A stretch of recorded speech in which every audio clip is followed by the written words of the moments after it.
Assalamualaikum warahmatullahi wabarakatuh. Alhamdulillahirrahmanirrahim. Wassalatu wassalamu ala asyrafil anbiya'i wal mursalin wa alihi wa sahbihi rasulillahi ajmain. Amma ba'du. Yang terhormat Bapak Kepala SMA 6 Solo Selatan, yang terhormat Ibu Wakil, seterusnya Bapak Ibu yang sempat hadir di ruangan yang sangat kita cintai ini.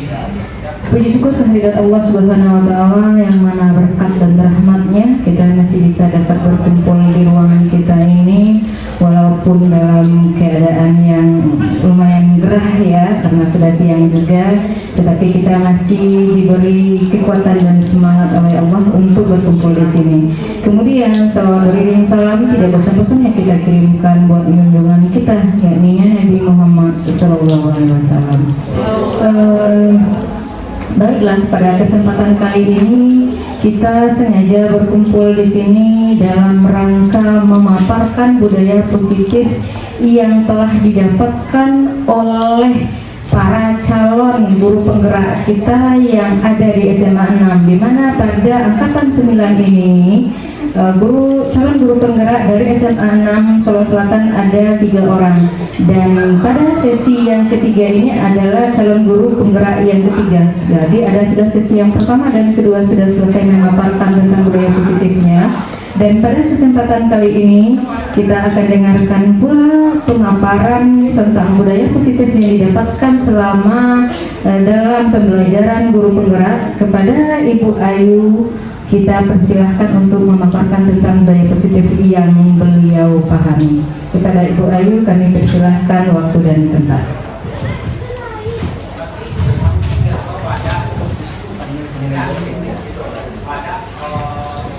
Bismillahirrahmanirrahim. Assalamualaikum warahmatullahi wabarakatuh.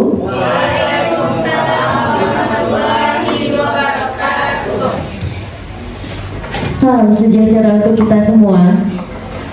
Alhamdulillahirrahmanirrahim. Segala puja dan puji marilah kita ucapkan kepada Allah Subhanahu wa Ta'ala yang sudah memberikan kita rahmat dan karunia-Nya, sehingga Bapak Ibu semua dan saya juga bisa menghadiri seminar tentang diseminasi budaya positif di sekolah. Salawat beriring salam marilah kita sampaikan kepada Nabi Muhammad SAW yang telah memberikan kita agama yang begitu indah ini, yaitu agama Islam.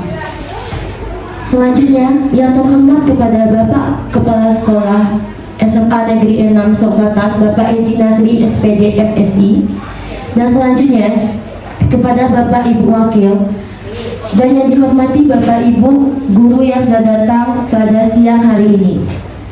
Baiklah, di sini saya Ayu Wulandari, calon guru penggerak angkatan 9, akan mensosialisasikan tentang diseminasi budaya positif di sekolah.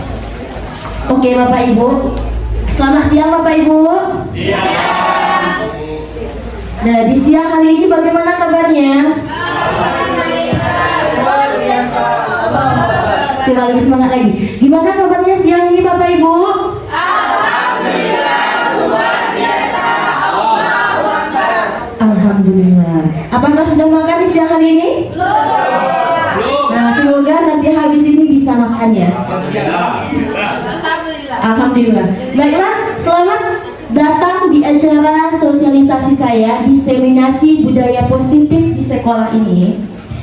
Saya di sini bertujuan adalah untuk men-sharing, berbagi, seperti guru penggerak pertama Memeta, lalu kedua Bu Aisyah. Jadi di sini kita hanya berdiskusi dan berbagi saja Bapak Ibu. Jika ada nanti yang ragu, maka kita akan mencarikan solusinya bersama-sama. Selamat datang para guru hebat.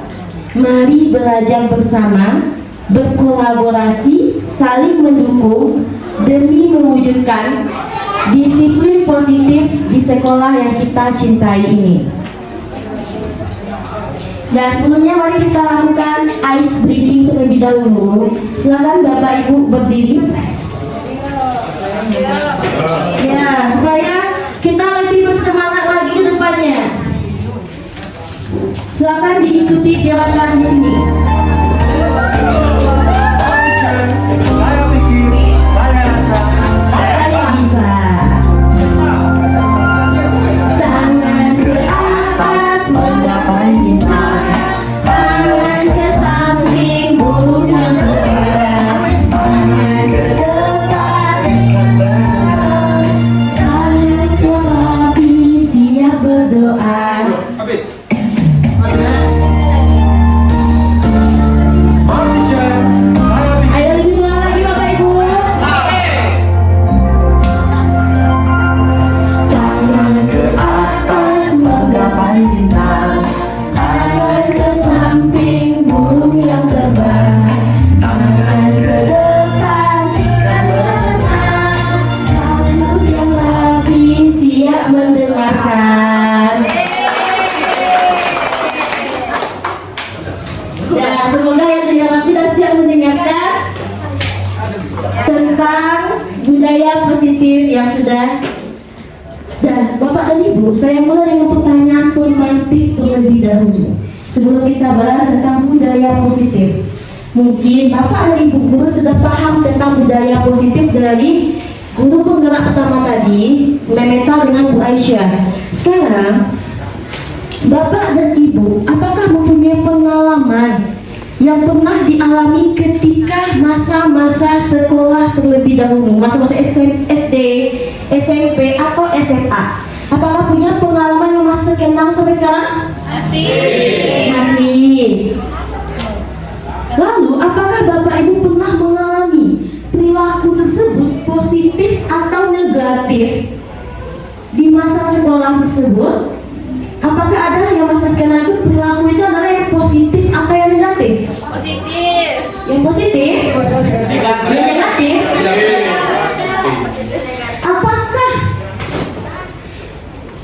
Apakah perilaku yang terjadi waktu sekolah tersebut masih membekas dan membayang-bayang sampai sekarang ini? Siapakah Bapak Ibu yang mau berbagi? Boleh?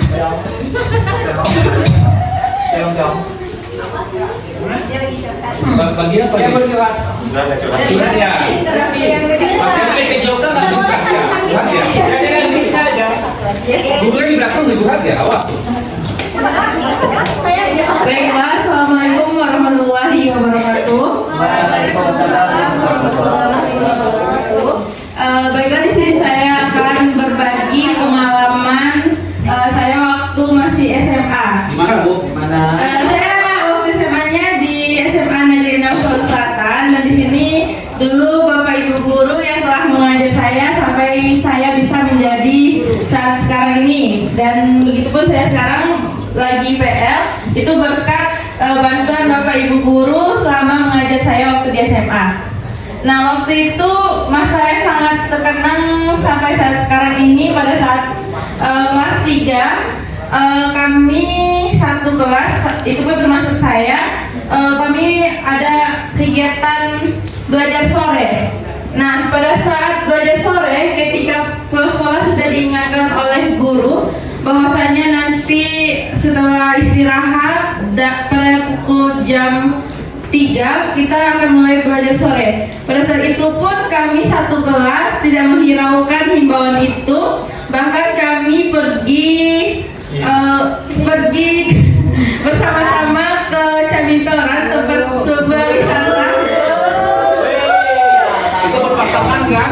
Ya, kami waktu itu pergi sekelas. Kebetulan teman kelas saya dia punya mobil pick up. Nah, kami naik mobil pick up ke Camintoran tersebut. Dan waktu itu kebetulan belajar bersama Ibu Soleha yang mengajar kami itu belajar sore sosiologi.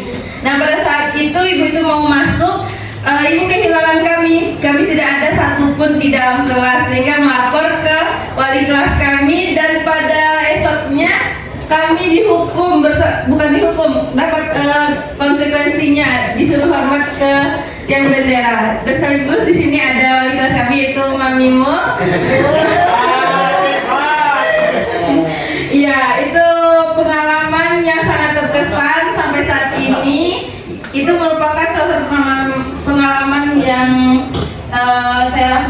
waktu di SMA. Sekian, terima kasih. Assalamualaikum warahmatullahi wabarakatuh. Oke, berikan tepuk tangannya untuk Putri, Bapak Ibu. Nah, terima kasih kepada Putri yang sudah berbagikan pengalamannya tentang masa-masa di sekolah. Nah, pertanyaannya mungkin Bapak Ibu dan yang lain, apa sih hubungannya? Nah, apa ya hubungannya dengan budaya positif kita dengan pengalaman ini? Jadi begini Bapak Ibu, pengalaman yang membekas di diri kita di masa kita sekolah akan terbawa-bawa sampai saat sekarang. Ada kebiasaan-kebiasaan yang mungkin akan terus berlanjut, maupun itu nanti dalam hal positif, maupun itu juga nanti akan ada hal negatif. Jadi seperti yang bilang Ibu Putri tadi, ada hal positif yang terbawa dengan dia. Ada kejadian negatif dan positifnya juga, ya Bu Putri? Apakah ada dari Bapak Ibu lainnya yang ingin membagikan ceritanya tentang masa-masa di sekolah yang masih membekas sampai saat sekarang ini? Boleh Bu Ayu? Boleh? Nah, ini karena minggu satu saya jalan ya. Kalau di mana? Iya. Baik Pak Dani, terima kasih Bu Ayu sedikit berbagi pengalaman. Ini mungkin pengalamannya sudah lama sekali. Kalau Bu Putri tadi menceritakan pengalaman ketika beliau SMA, kalau saya ini pengalaman ketika masih SD kelas 3. Masih ingat. Dan itu, nanti endingnya kita ceritakan ya Bu Setia. Jadi pada saat saya kelas 3 SD, kebetulan saya bersekolah di Padang, kami itu sudah belajar bahasa Inggris. Jadi kami didatangkan guru yang sangat cantik, wangi, dan pintar. Ya, kalau kita waktu kecil melihat sosok yang seperti itu, otomatis ada keinginan melihat beliau itu cantik, pintar, dan hebat berbahasa Inggris. Nah, awalnya di sana saya mulai menyukai pelajaran bahasa Inggris. Setelah itu menyambung ke SMP, dapat guru yang pas juga untuk mengajar bahasa Inggris, sampai ke SMA juga, sehingga saya termotivasi oleh guru tadi. Sampai sekarang alhamdulillah saya masih ingat nama guru tersebut, itu Ibu Yanti. Nah, jadi dari pengalaman saya yang waktu SD, kesan pertama dan melanjutkan SMP dan SMA itu yang memotivasi diri saya untuk menjadi guru bahasa Inggris. Oke, Bapak Ibu, terima kasih. Assalamualaikum warahmatullahi wabarakatuh. Oke, terima kasih kepada Mbak Eta. Boleh tepuk tangannya dong untuk Mbak Eta, Bapak Ibu.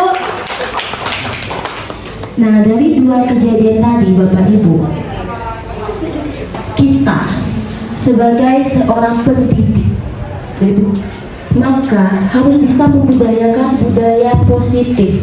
Karena Bapak Ibu akan ada memori jangka panjang dan memori jangka pendek yang akan tertanam pada siswa kita ke depannya. Karena itu Bapak Ibu, mungkin ada dalam diri kita, ada nih guru ini adalah favorit waktu saya sekolah SMA. Guru ini adalah guru terfavorit kita waktu di SMP. Ada juga nih satu-satunya, ini bapak ini adalah bapak yang paling saya kesalin waktu di SMA atau SMP. Pasti ada momen-momen yang membuat kita masih mengingat ketika bertemu dengan bapak ibu gurunya. Jadi sebagai pertanyaan pemantiknya, nanti akan lebih saya jelaskan lagi tentang budaya positif. Baik Bapak Ibu, apakah masih ada yang ingin berbagi?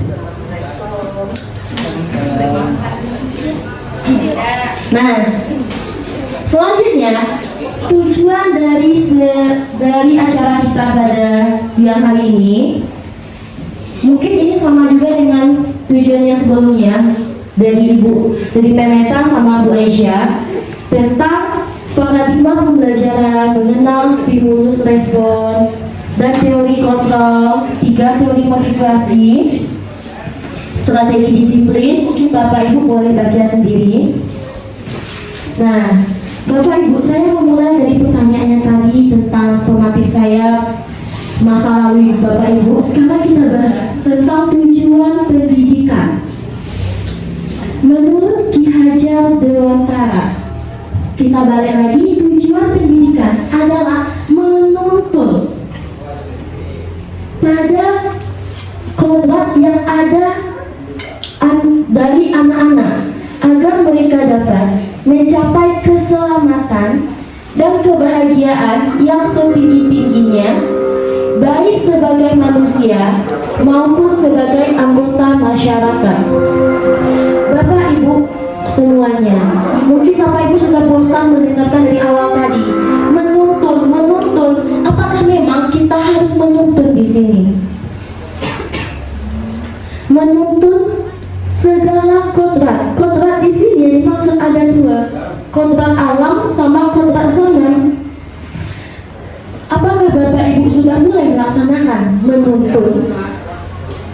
Menuntun bukan menuntut, perbedaannya dua. Di sini kita menuntun dengan membimbing siswa tersebut sesuai dengan kodratnya. Kalau kodrat alam memang yang sudah tergariskan dari alamnya. Contohnya, anak tersebut terlahir dengan kekurangan, maka tidak bisa. Apakah itu bisa kita ubah? Bagaimana Bapak Ibu? Apakah itu bisa kita ubah? Tidak. Lalu dengan kodrat zamannya, kodrat zaman adalah yang dimana siswa tersebut berada zaman sekarang, zamannya yang Gen Z, di mana siswa lebih memedulikan tentang teknologi, kearifan, dan sekarang juga ada pembaruannya itu AI, gitu ya. Sekarang udah teknologinya di mana-mana, semuanya berbasis kepada teknologi. Maka kalau kita menuntun siswa yang sesuai dengan kodratnya, maka Bapak Ibu di sini memberikan, membimbing, membantu, tidak keluar dari kodrat siswa tersebut untuk bisa sesuai dengan zamannya. Maka Bapak Ibu di sini dituntut juga untuk bisa menguasai teknologi, melek kita terhadap teknologi. Baik Bapak Ibu, oleh sebab itu pendidik itu hanya dapat menuntun tumbuh kembang anak agar dapat memperbaiki lakunya dan tumbuh kekuatan kodrat anak. Jadi kalau di sini kita di SMA Negeri 6 Sok Selatan sudah menemukan banyak ekspor 22 lebih, maka kita cuma menuntun anak-anak tersebut untuk memilih mana lagi bakatnya yang mau dikembangkan. Misalnya dia mau ikut ekskul voli karena bakatnya ada di sana. Nanti kalau kita sudah menuntut anak itu berkembang sesuai dengan kodratnya sendiri, kita hanya sebagai guru membimbing di sini Bapak Ibu.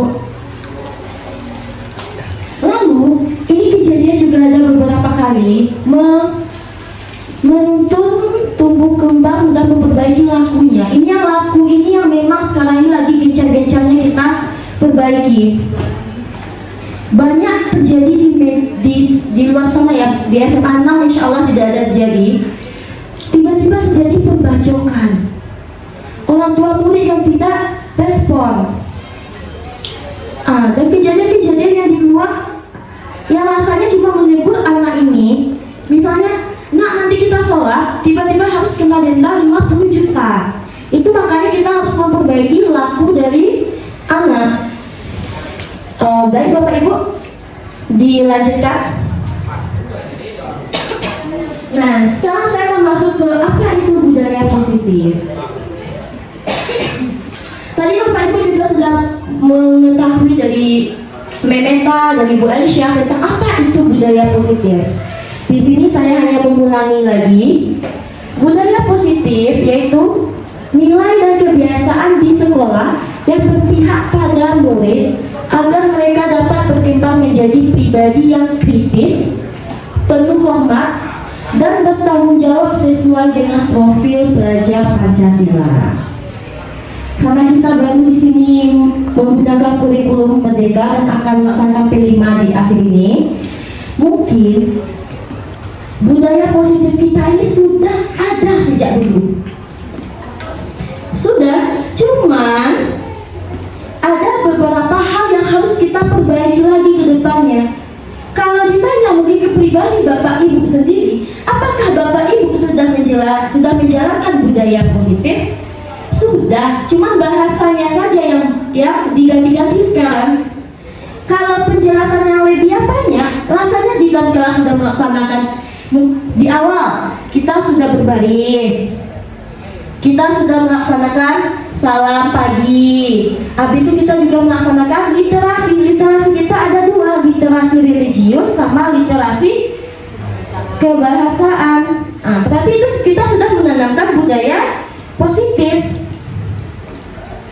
Nah, konsep utama budaya positif ada 7. Yang pertama itu perubahan paradigma belajar, disiplin positif, kebutuhan dasar manusia, motivasi perilaku manusia, restitusi atau posisi kontrol guru, keyakinan kelas, dan segitiga restitusi. Ini tadi sudah dijelaskan dengan sebagus dan sebaik banget gitu ya, sama Memeta dengan Bu Aisyah ya. Tapi saya hanya mengulang saja. Nah, kalau dalam pembelajaran dengan paradigma baru, kita berdasarkan kepada profil belajar Pancasila. Nah, Bapak Ibu semua, yang di dalam profil belajar Pancasila ada yang pertama, yaitu beriman, bertakwa kepada Tuhan Yang Maha Esa dan berakhlak mulia. Ini seperti yang saya singgung sebelumnya ya. Kenapa harus beriman, bertakwa kepada Tuhan Yang Maha Esa dan berakhlak mulia itu yang pertama?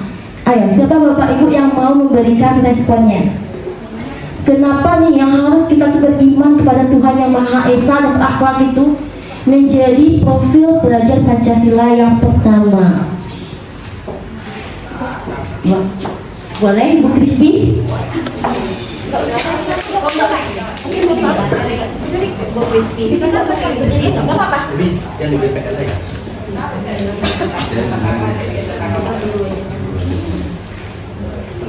Assalamualaikum warahmatullahi wabarakatuh.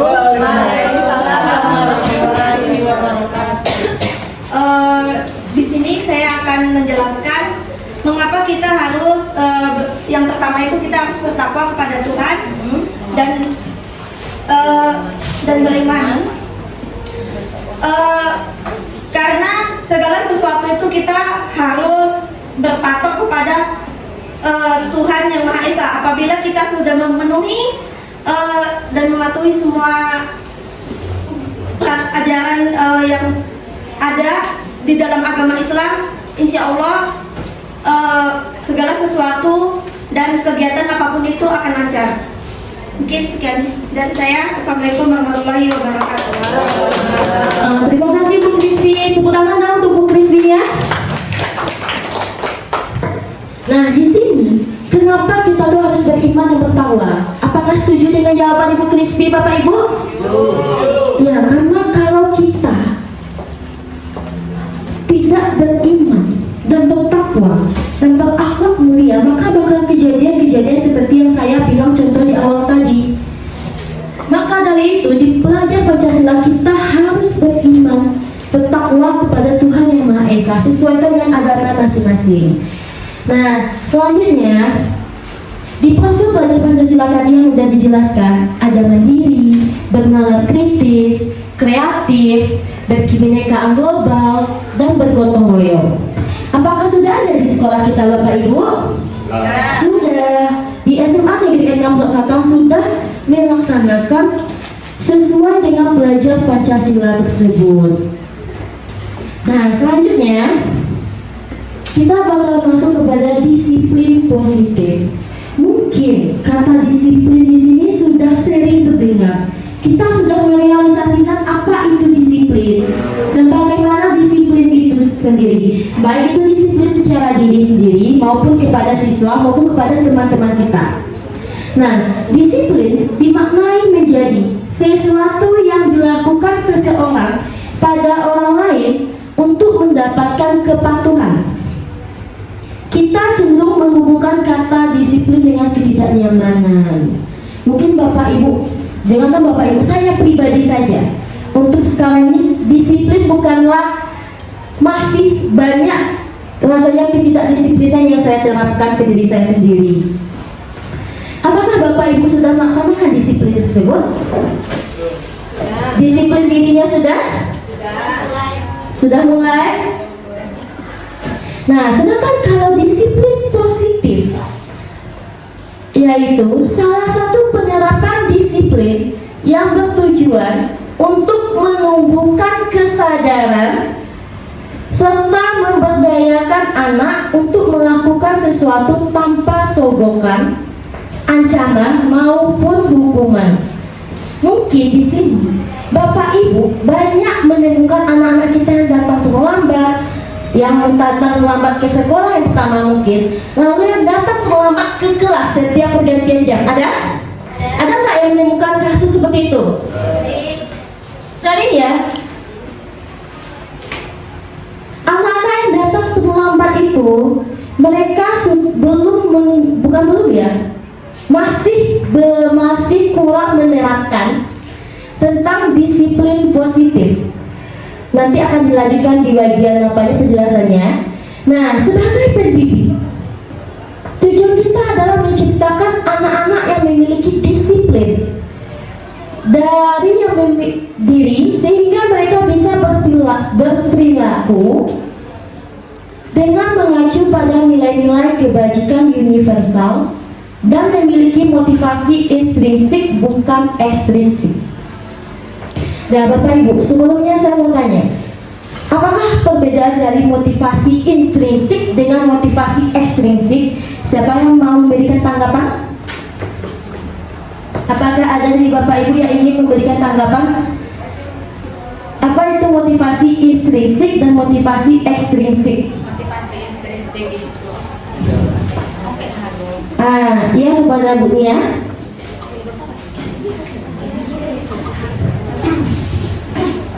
Kalau menurut saya, kalau motivasi intrinsik itu yang datang dari diri kita sendiri, sementara kalau yang ekstrinsik bisa jadi dari orang lain, seperti orang tua, teman, ataupun pihak-pihak lainnya. Oke, tepuk tangan untuk Bu Nia. Terima kasih kepada Ibu Nia. Jadi motivasi intrinsik itu adalah memang yang dari dalam diri kita sendiri, sedangkan ekstrinsik adalah motivasi yang dari dorongan dari orang lain, misal dari keluarga kita, dari teman-teman kita, atau dari pokoknya orang yang sekitar lingkungan kita. Nah, di sini ada kebutuhan dasar manusia. Seperti yang sudah dijelaskan Bu Aisyah tadi, ada bertahan hidup, kasih sayang dan rasa diterima, penguasaan, kebebasan, dan kesenangan. Tadi sudah diberikan juga contoh tentang bertahan hidup sama Bu Aisyah. Jadi Bapak Ibu, kita memang hal terpokok itu adalah bertahan hidup, yaitu kehidupan. Tentang motivasi diri sendiri, dari pertama makanan, sandang, pangan, fisik, itu termasuk kepada bertahan hidup. Lalu kasih sayang dan rasa diterima. Maka di sini jangankan anak-anak, kita saja mungkin ingin ya mempunyai kebutuhan kasih sayang dan rasa diterima. Jadi di sini anak-anak pun membutuhkan rasa sayang kita. Jadi kita nggak bisa nih membeda-bedakan antara anak yang A dengan anak yang B. Meskipun anak si A ini yang menonjol, kita tidak harus lupa ini nanti anti terus. Sedangkan yang si J tidak pernah kita perhatikan. Maka di sini Bapak Ibu semuanya, kita harus adil juga, sehingga semua siswa tersebut mendapatkan kasih sayang yang rata daripada kita. Bagaimana Bapak Ibu? Bisa kita lanjutkan? Yang penguasaan, kebebasan dan kesenangan tadi sudah dijelaskan lebih detail sama Bu Aisyah. Dan selanjutnya kita akan masuk kepada keyakinan kelas.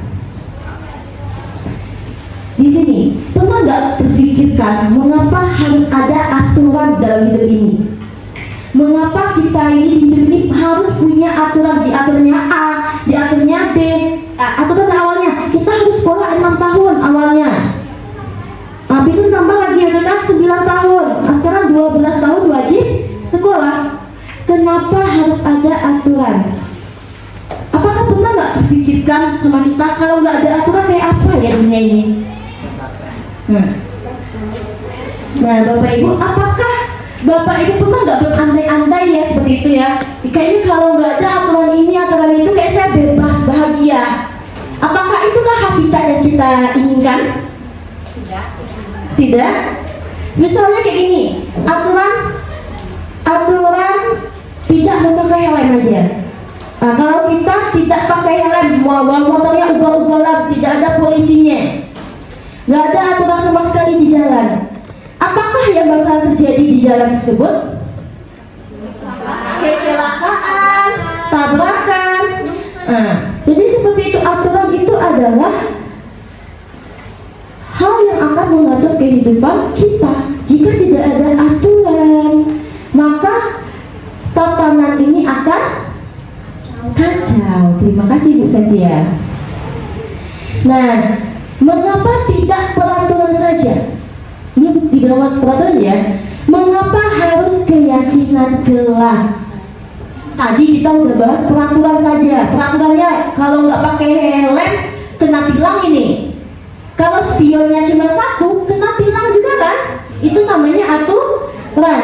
Apakah kita sepakat nggak dengan Bapak Polisi itu? Kita bikin dulu kesepakatan, Pak Polisi, kalau misalnya ini saya nggak pakai helm, aturan undang-undangnya begini ya Pak Polisi. Apakah seperti itu Bapak Ibu? Tidak, peraturan itu sudah ditetapkan tanpa melibatkan kedua belah pihak. Nah, kenapa kita harus keyakinan kelas? Karena yang pertama, kita harus melibatkan dua sisi antara kita dengan peserta didik kita dan menerapkan aturan yang ada di kelas yang dinamakan keyakinan kelas. Apakah bisa kita saja menetapkan aturan kelas tersebut? Nah, itu namanya aturan, bukan keyakinan. Contohnya lagi, kalau terlambat 5 menit tidak boleh masuk, itu aturan dari Ibu, tidak boleh ganti-ganti. Itu namanya peraturan. Kalau Ibu sepakati, kita ananda semuanya. Sebelum kita mulai pembelajaran, mungkin kita bikin dulu keyakinan kelas kita. Yang pertama, kita sepakati dulu ya. Gimana, setuju nggak? Setuju, gitu kan? Kalau nggak setuju gimana? Apakah ada perubahannya? Atau ada ide yang lainnya? Jadi seperti itu Bapak Ibu. Untuk keyakinan kelas, untuk mendukung motivasi intrinsik, kembali ke nilai-nilai keyakinan lebih menggerakkan seseorang dibandingkan mengikuti serangkaian peraturan-peraturan. Itu intinya. Kalau kita aturan-aturan itu pasti pengen melanggar.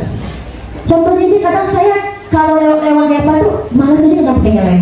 Kadang SIM sudah mati pula kan, dan tidak ingin mempengaruhinya. Jadi kalau keyakinan itu adalah memang yang tergerak dari dalam diri kita sendiri Bapak Ibu. Nah, selanjutnya di sini ada keyakinan kelas 1 dan keyakinan kelas 5. Apakah keyakinan kelas itu sama saja setiap kelas? Misalnya di setiap mapel Bapak Ibu, apakah sama keyakinan kelas PJOK dengan keyakinan kelas fisika? Apakah sama? Tidak, tentu saja berbeda. Tapi hal yang harus pertama kita sosialisasikan dahulu kepada peserta didik kita.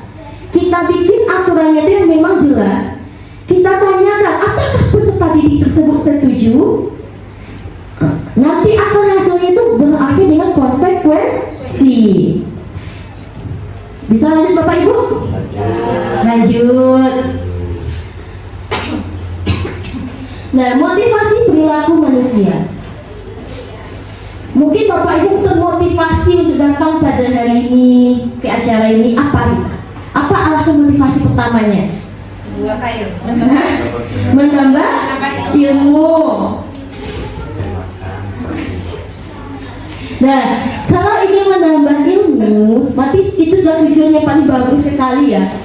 Datang di sini menambahkan ilmu tentang budaya positif yang ada di sekolah kita.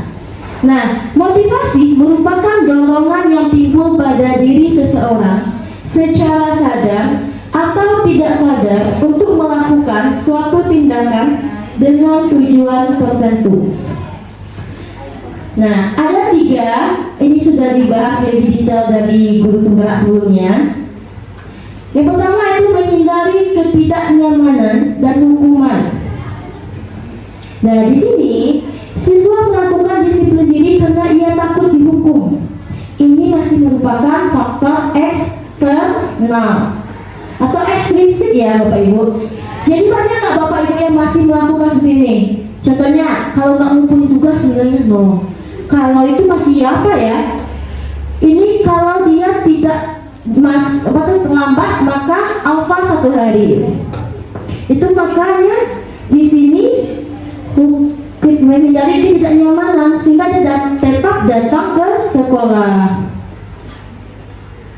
Lalu mendapatkan imbalan atau penghargaan dari orang lain. Bapak Ibu pernah nggak mendapat waktu SMA mendapat hadiah atau imbalan dari gurunya?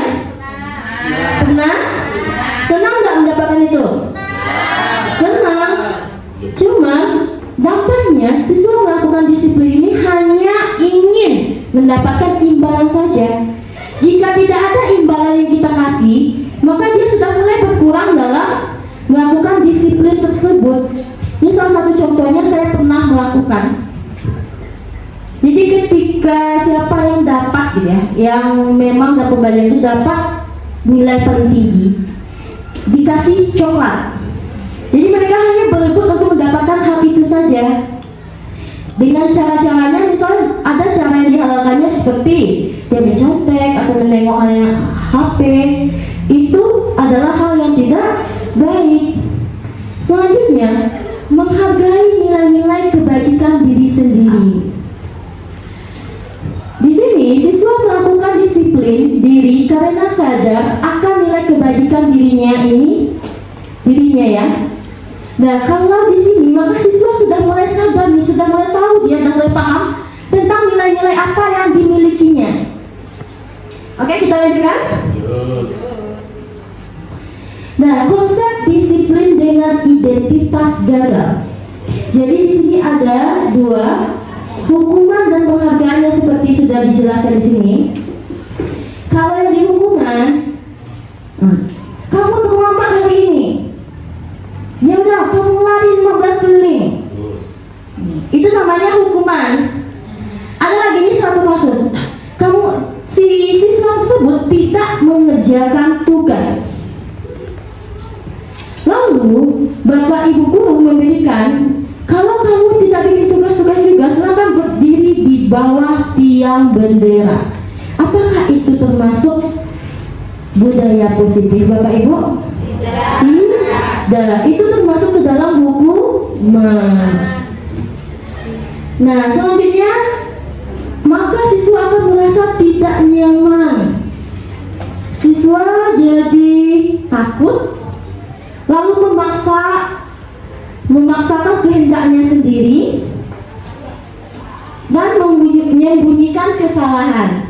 Selanjutnya ada penghargaan. Di sini mungkin sudah dibilang tadi, tidak ada seorang pun yang tidak ingin penghargaan.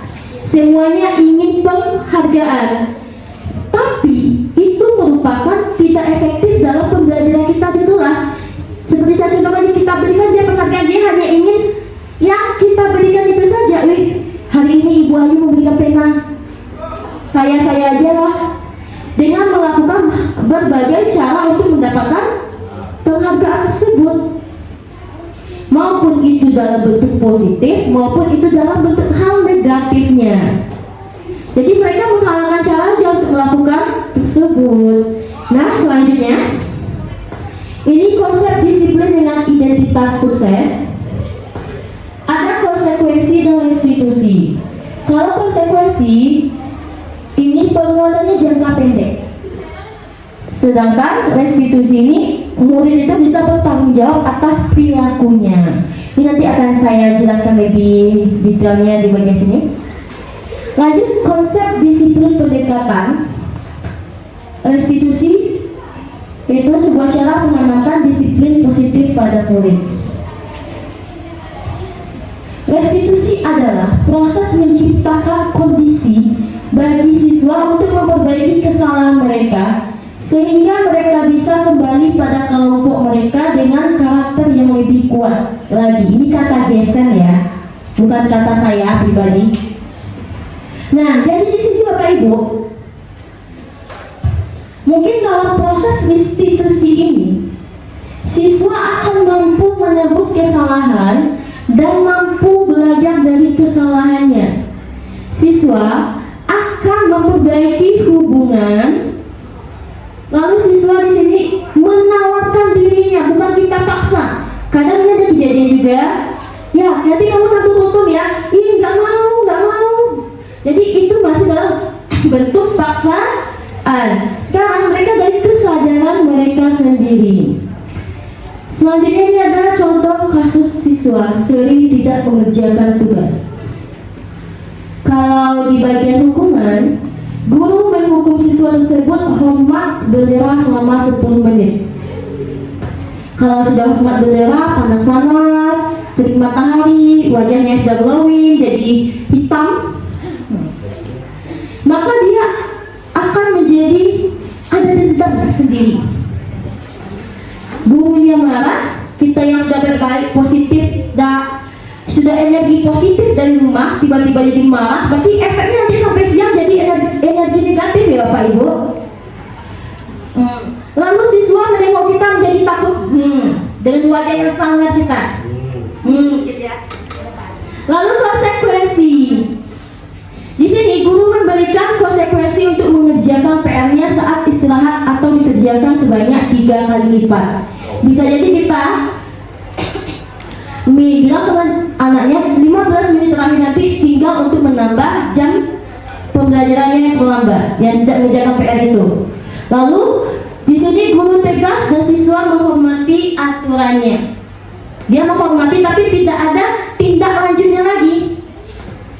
Lalu restitusi, guru menanyakan keyakinan kelas atau dirinya dan membantu siswa menyelesaikan masalahnya. Jika seperti ini, maka guru akan bertanya, kenapa tidak mengerjakan PR?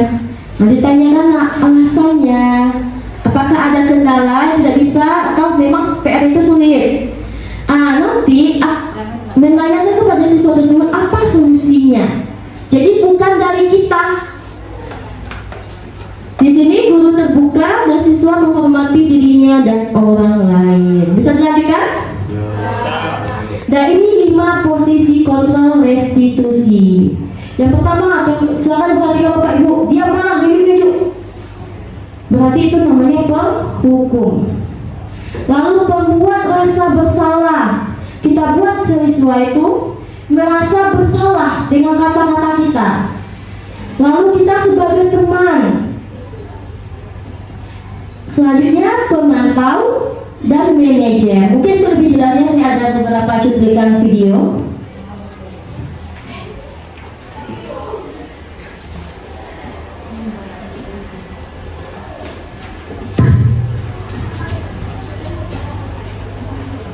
Selalu terlambat. Kamu deh pasti terlambat. Maaf Bu, saya Apa coba? Alasan kamu apa lagi? Kapan sih kamu tidak terlambat? Malas sekali ya kamu jadi anak. Saya Dasar pemalas. Gak kapok-kapok. Ayo, siapa yang rasanya pernah melakukan ini? Terlambat. Sana, kamu keliling lapangan basket 2 kali. kenapa saya harus ke lapangan basket Bu? Kenapa? Kamu melawan ibu. Berani-beraninya jawab. Sudah terlambat, masih berani Berani jawab. pula. Sekarang keliling lapangan basket 5 kali sekalian, biar kapok. Cepat, pergi sana ke lapangan basket. Dan Bapak Ibu, dibilang tadi, sudah terlambat, berani lagi melawan. Itu namanya ciri-ciri dari posisi penghukum. Apakah Bapak Ibu pernah mengalami ini atau pernah nggak melakukan ini? Insya Allah tidak ya. Dan ciri-cirinya nanti apa saja? Coba siapa yang tahu apa saja ciri-ciri dari posisi penghukum itu yang dilakukannya tadi? Nah ada, ya Bu Cynthia? berupa hukuman fisik, hukuman yang menyakiti tubuh siswa tersebut yang jauh dari konteks pelanggaran yang dia lakukan. Seperti itu Bu Ayu. Terima kasih. Oke, boleh dong tepuk tangan untuk Bu Sintia. Biar kita mengangkat. Ya, di sini hukumannya itu pertama ada hukuman fisik dan juga hukuman verbal tercermin ya dari kata-katanya tadi. Yang dilakukannya matanya melotot, suaranya keras, menunjuk-nunjuk kamu. Lalu dia dapat kaca pinggang. Kamu terlambat lagi. Nah, ada nggak yang itu? Kamu terlambat lagi ya?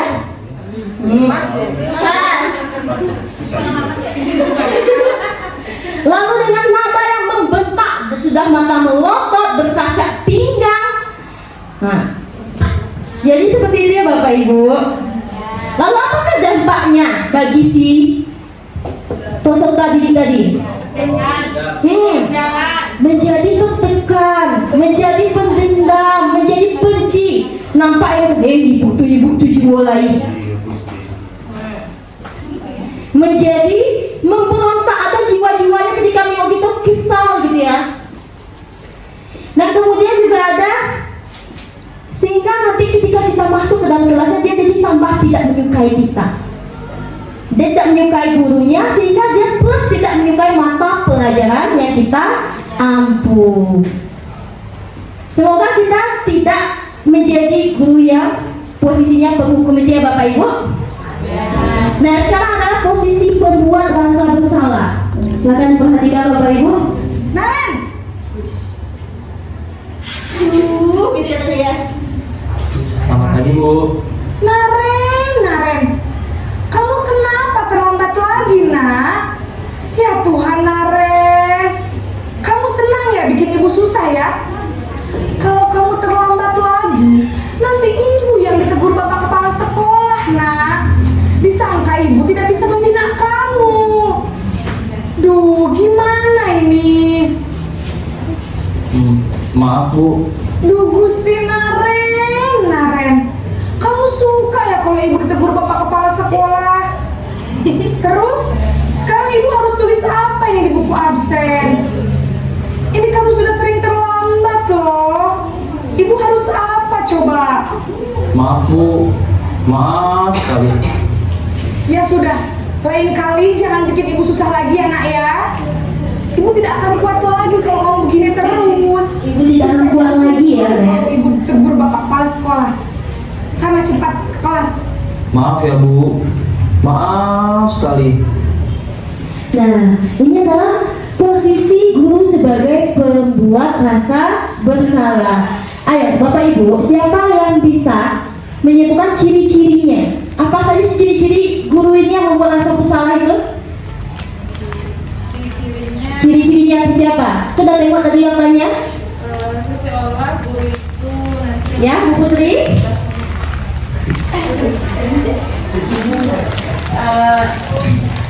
ciri-ciri posisi guru yang membuat bersalah itu ciri-cirinya guru itu seolah-olah yang nantinya dapat ganjaran dari kepala sekolahnya ya dari tingkah laku siswa tersebut dengan cuma berkata walaupun katanya agak lembut tapi siswanya menjadi merasa bersalah. Dan sekian, terima kasih. Oke, terima kasih kepada Ibu Putri. Boleh dong tepuk tangannya lagi? Ya ini agak kesalahan dikit ya, ini bukan penghukum. Nah posisi pembuat bersalah, pertama ciri-cirinya berbicara dengan lembut. Dengan lembut, tenang. Nah dia lembut, tenang. Namun kata-kata yang digunakan membuat siswa tersebut merasa bersalah. Ada rasa di hati ini yang gak bisa diungkapkan, gitu katanya kan. Nah, lalu jadinya siswa itu akan memandang buruk dirinya karena mendapatkan efek negatif. Kata-kata negatifnya apa? Jadi dia merasa saya ya yang salah, itu salah saya, bukan salah ibu. Jadi kata-kata negatif itu sudah mulai tertanam ke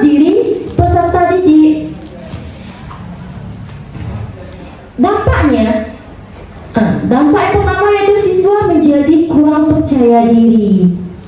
Sehingga di sini siswa akan minder kita bertemu di depan atau menampilkan sesuatu hal. Lalu siswa akan menyimpan emosinya sehingga dia menjadi lebih pendiam daripada biasanya. Bisa kita lanjut Bapak Ibu? Apakah Bapak Ibu pernah di posisi berbuat rasa bersalah? Pernah ya? Nah, selanjutnya kita masuk ke posisi teman. Silakan diperhatikan Bapak Ibu. Naren,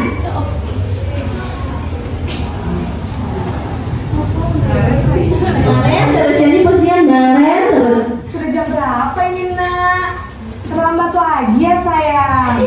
Iya Bu, habis ibu saya lupa membangunkan saya Bu. Kamu malah menyalahkan ibu kamu. Kamu bukannya anak yang mainnya paling kencang. Kok terlambat sih? Iya Bu, saya memang terlambat bangun tadi. Jadi biarpun saya lari kencang, tetap gak kekejar Bu. Ya sudah sana, nanti lain kali larinya lebih kencang lagi ya, biar gak terlambat lagi. Bikin senang ibu, demi ibu, bisa kan? Bikin senang ibu demi ibu ya. Sudah sana masuk kelas, ibu beresin urusan absen kamu. Kamu ini ada-ada saja. Jadi di posisi teman ini ada bikin senang ibu demi ibu ya. Nah, apakah Bapak Ibu sedang mengalami posisi teman ini? Ada dengan siswa? Ada. Tapi tidak seperti ini ya. Ciri-cirinya, yang pertama, dia berbicara dengan suara lembut, ramah, akrab, dan juga kadang dia itu bersenda gurau. Nah, lalu siswa juga menemukan identitasnya. Namun ini ya, kalau di posisi teman ini nanti siswa itu hanya bergantung kepada satu saja jika kita tetap menerapkan posisi sebagai teman. Karena kalau kita berteman, kita pasti hanya fokus kepada satu saja. Nah, di sini nanti dia akan tidak terbiasa jika tanpa kita. Maka di sini posisi teman masih belum dianjurkan buat kita. Boleh dekat dengan siswa, boleh kita menjadi temannya, boleh, tapi kita harus jaga jarak kita juga. Ada aturan, jangan nanti sampai kita sudah berteman terlalu akrab, kita di bawahnya saja, kita nggak dianggap, kita di bawah enteng doang. Contohnya, Allah, Ibu Ayu, biasa itu nilainya juga aman itu. Nah, tidak, iya Bu Ayu, nantilah pulang-pulang aja kita diamankan kok sama Bu Ayu. Nah, jadi seperti itu contohnya. Seperti yang Naren tadi, itu posisi teman itu ada sisi negatif dan sisi positifnya. Selanjutnya,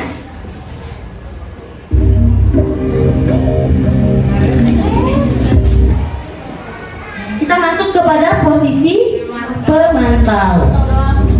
Mantau doang nih. Nah, di pada pantaunya kita.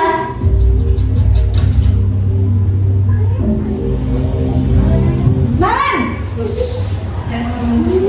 Nah, siapa Bapak Ibu yang suka manggil siswanya atau anaknya kayak gitu?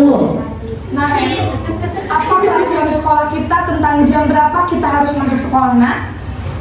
Kita harus di sekolah jam 7 Bu. Iya betul, sekarang sudah jam 7.20. Naren sudah tahu konsekuensinya jika terlambat hadir. Paham Bu, saya harus tinggal kelas pas jam istirahat selama 20 menit. Iya benar, konsekuensinya demikian. Jadi nanti jam 9.30 pas istirahat, kamu harus tinggal di kelas, kerjakan tugas tambahan untuk ketertinggalan kamu, ya? Baik Bu. Nah, di posisi pemantau ini, tapi kita tugasnya ngapain? Yang mantau-mantau doang. Yang nggak mantau-mantau aja Bapak Ibu. Di sini tugas kita selain memantau-mantau ini, kita juga mengecek data perhitungannya. Lalu bagaimana dengan suaranya? Apakah suaranya lembut? Apakah suaranya keras? Suaranya datar saja. Tidak lembut dan juga tidak keras. Di sini kita bersuara sebisa mungkin netral. Jadi sebagai pemantau ini kita pantau terus peserta didik. Apakah nanti dari data yang kita dapat, kita bikin datanya Bapak Ibu. Misalnya terlambatnya itu tanggal berapa. Jadi jelas di sini data yang akan kita ajukan kepada siswa. Jangan berspekulasi sendiri. Kita nggak pernah nih catat, walaupun kita nampak kan, terlambat pula lah senarian kau balik. Tapi tak kita catat, maka itu tidak ada bukti konkretnya. Cuma tanggal segini, tanggal 10 bulan 10 2023 jam 7.30 Naren terlambat. Tanggal 11 bulan 10 Naren terlambat lagi. Berarti kita mempunyai bukti konkret. Kalau bisa nanti ditambahin dengan foto dan video juga. Jadi jika siswa itu mengelak, kita bisa mempertunjukkan bukti yang ada.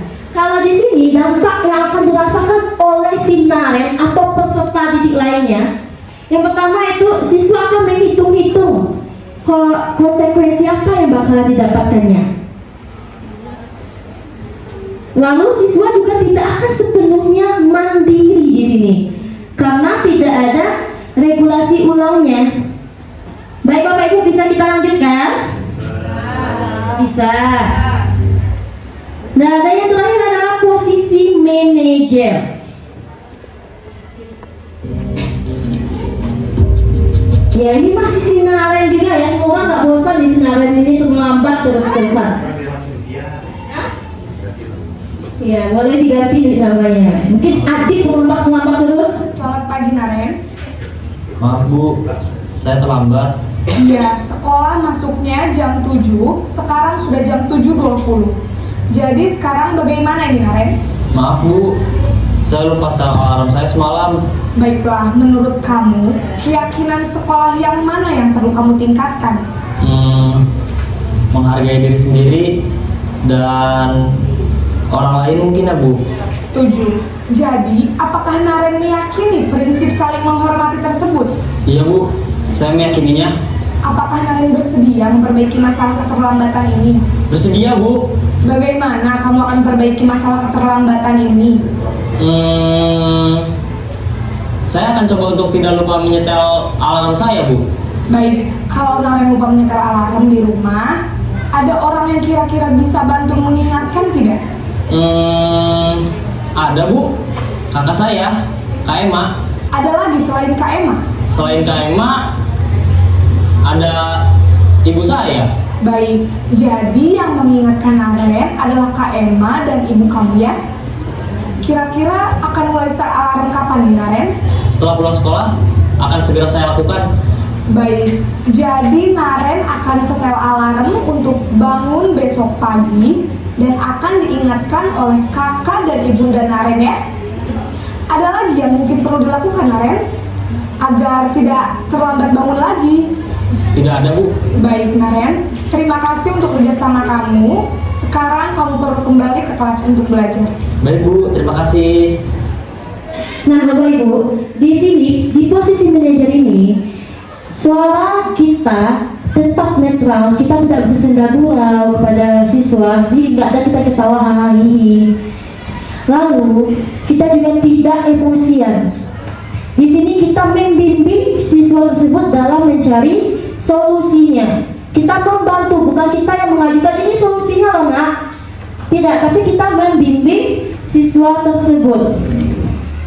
Nah di sini sesuaikan dengan segitiga restitusi tadi yang sudah dijelaskan oleh Bu Aisyah dan Memeta tentang validasi kebutuhan, menstabilkan identitas, dan menanyakan keyakinan. Nah saya lanjutkan saja. Dalam menstabilkan identitas ada berbuat salah. Contohnya berbuat salah itu hal yang manusiawi, karena nggak ada ya di dunia ini yang nggak berbuat salah. Lalu tidak ada manusia yang sempurna. Bapak Ibu juga buat salah. Silakan dibaca sendiri Bapak Ibu. Selanjutnya, validasi kebutuhan, membantu murid mengenali basicnya. Contohnya siswa guru berkata, kamu bisa saja kan melakukan hal yang lebih buruk, tapi kamu tidak melakukannya kan? Kamu pasti punya alasan mengapa melakukannya. Nah, ini ada contoh kasusnya. Di sini saya belum membikinkan restitusinya yang bagaimana. Ini bakal nanti kita diskusikan.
Siswa yang di kelas yang dibully oleh teman sekelasnya, restitusi apakah yang bakal kita lakukan di sini Bapak Ibu?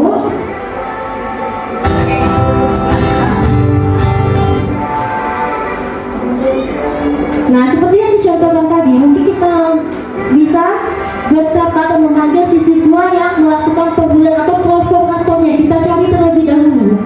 Setelah itu kita akan menanyakannya apa tujuannya melakukan tersebut dan bagaimana validasi yang dibutuhkan di sini.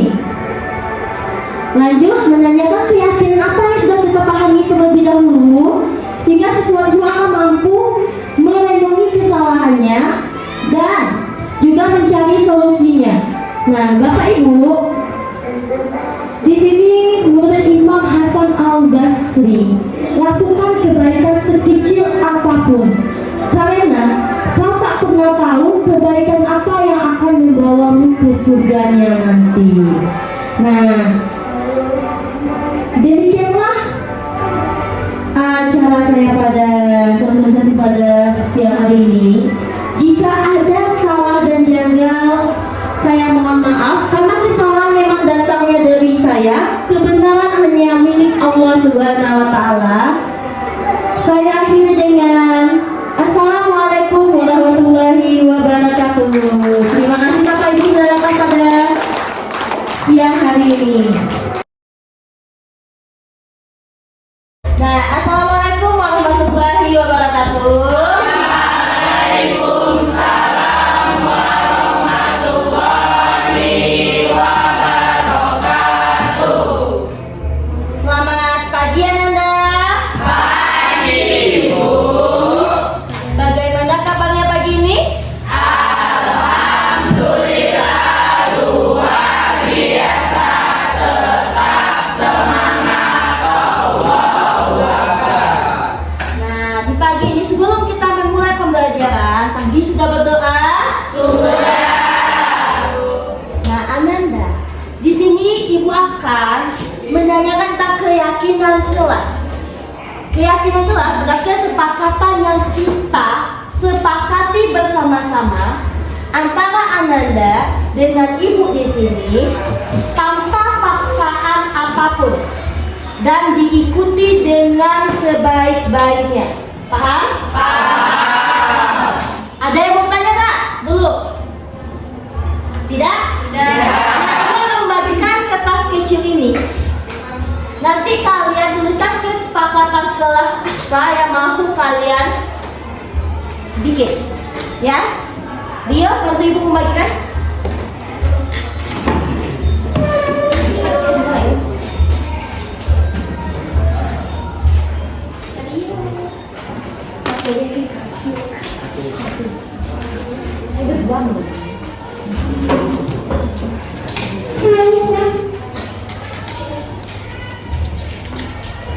Nah, silakan ditulis di kertas kecil ini dan ditempelkan di depan keyakinan kelas apa yang ingin kalian sepakati.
Woi, tangga ya.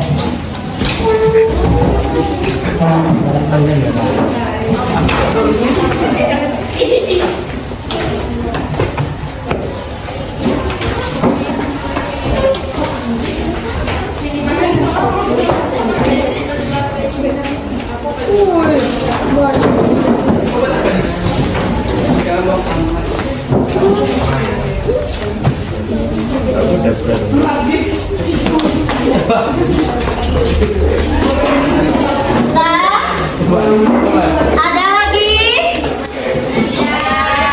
Nggak boleh izin makan ke kantin selama 15 menit. Nah, siapa yang mau bantu ibu? 2 orang. Ke depan. Ayo, Sylvia. Dibaca. Satu lagi. Rio. Nah, nanti Sylvia sama Rio kelompokan yang mau makan di sebelah sini, yang izin apa di sebelah sini. Jadi kita bagi, ya. Silakan ditentukan. Yang terlambat.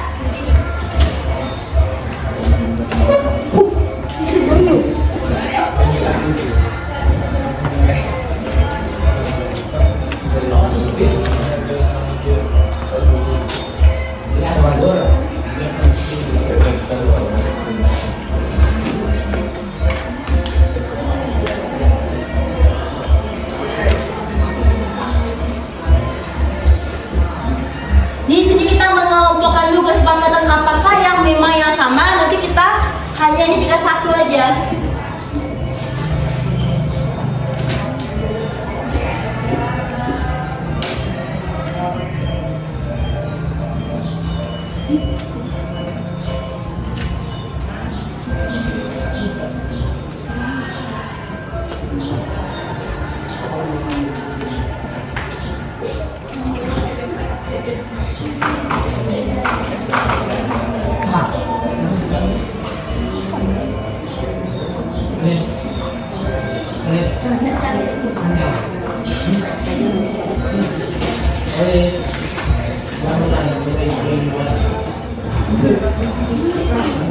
Nah, coba baca kecil yang makan-makan ini apa? Yang pertama, kesepakatan pertama. Boleh makan-makan saat belajar. Yang kedua, boleh makan di kelas ketika lapar. Yang ketiga, boleh makan-makan. Yang keempat, boleh izin makan ke kantin selama 15 menit. Yang kelima, boleh makan kalau belajar dengan ibu. Yang keenam, boleh izin makan tetapi diberi waktu 10 menit. Yang ketujuh, tidak boleh makan pas jam pelajaran. Yang kedelapan, mendapat izin dari guru ketika lapar dengan makan 5 menit. Nah, berarti yang pertama tentang makan. Bagaimana kita kesepakatan kita nih dari semua ini? Kita sepakati. Boleh makan di kelas. Boleh makan. Kita batasi juga. Makan apa? 15 menit. 15 menit kelamaan. 5 menit. 5. Boleh makan 5 menit. Makannya apa? Makanan ringan. Makanan ringan. Gorengan. Makanan berat itu nggak boleh ya? Nasi goreng itu berat atau ringan? Yang berat itu kalau makan batu juga tuh.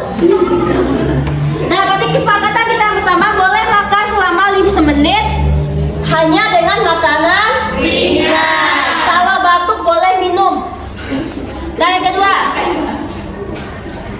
yang kedua, disiplin masuk kelas dan tidak terlambat. Yang kedua, boleh di luar ketika panas. Yang ketiga, keyakinan dalam mengumpulkan tugas tepat pada waktunya. Yang keempat, tidak boleh buang sampah sembarangan. Yang kelima, kalau malas belajar boleh keluar. Yang ketujuh, tidak membuang sampah sembarangan di lokal. Yang kedelapan, tidak boleh tidur di kelas. Nah, ini ada beberapa aturan sepakatan yang kalian bikin sendiri.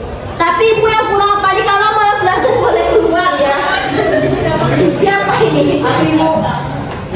Sita. Dan kita sepakati terlambat boleh berapa menit? 15. 15 kita habis 1 jam. 5 menit.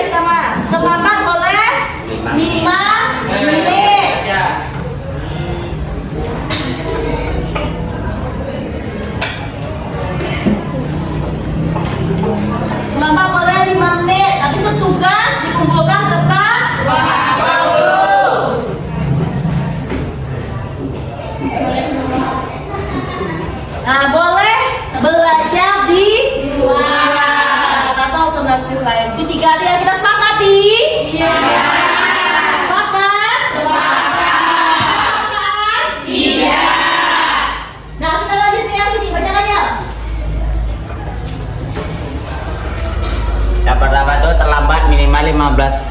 menit, permisi berdua, boleh tidur kalau ngantuk.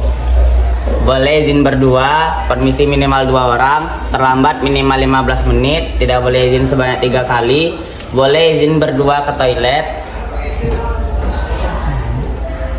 Menghargai apabila teman berbicara di depan. Kalau izin minimal berdua, boleh izin berdua ke WC. Izin berdua orang, boleh izin ke WC minimal 2 orang. Boleh izin berdua, boleh terlambat masuk selama 5 menit. Oke, tadi yang terlambat masuk udah kita bikin ya. Nah, berarti kalau izin kenapa harus berdua? Nah, berarti izin boleh berdua. Bagi yang cewek, yang cowok nggak boleh ya? Boleh lah. Cowok satu-satu. Perasaan cowok nggak takut juga ke WC itu. Ya, lalu apa lagi kata tadi ya? Terlambat udah, nggak ada terlambat 5 menit, 15 menit udah habis jamnya. Ya. Izin aja, udah sepakat dengan hal ini? Ada yang mau ditambahkan? Iya. Yang pertama itu boleh makan selama 5 menit dengan makanan ringan selama PPM. Boleh minum air putih juga. Yang kedua, terlambat boleh 5 menit saja. Tugas dibuka tepat waktu. Boleh belajar di luar ketika panas. Boleh izin berdua untuk cewek. Sudah sepakat dengan hal ini? Tepuk tangan untuk semuanya. Ada yang mau bertanya? Iya. Ada yang mau dipastikan? Iya. Kalau keyakinan kelas ini sudah kita bikin, apakah kalian mau memaklumnya? Nah, kalau begitu kita akan masuk ke pembelajarannya lagi. Silakan diingat-ingat keyakinan ini, kalau melanggar ada konsekuensinya. Nah, sekian dari Ibu Saka Sofia dengan Nio kembali. Kita bakal masuk ke pembelajaran kita lagi. Ya, ada yang mau tanya lagi? Iya.